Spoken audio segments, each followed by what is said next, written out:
In 2023, the Water Adaptation Community will support the International Panel on Deltas and Coastal Areas, which you will hear much more about in this webinar.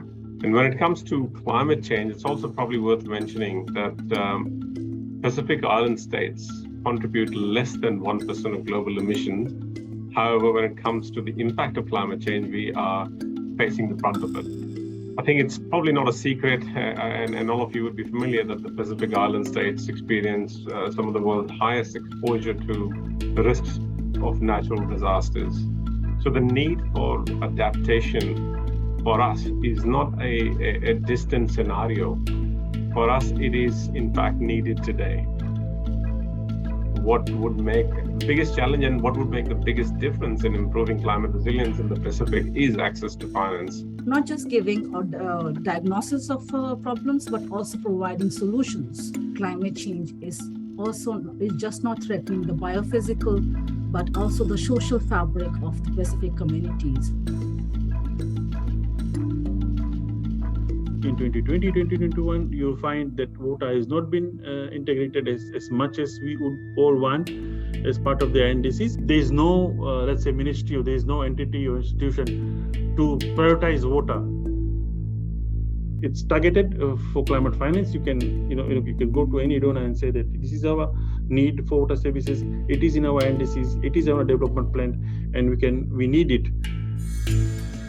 And we need to ensure that investing in nature is also investing our natural capital. So by establishing and managing protected areas, we are investing our economy by protecting our fisheries and the tourism that our economy is dependent on. The IPDC will focus on 6 themes.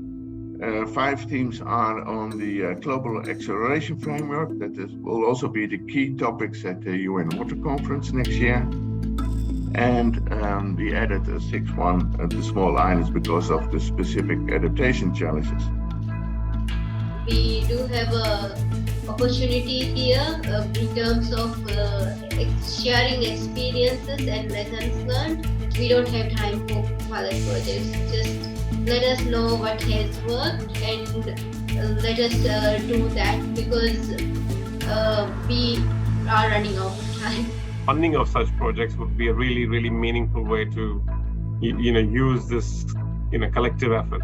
When there's a disaster, then you want to repair, but also then repair in such a way that it's also climate resilient. The bottom-up approach that we want to also see in the mix to ensure that no one is left behind. We have so far not given enough credit for the local and traditional knowledge that exists within the countries. What I do want is some real practical, access to funds so we can do things on the ground.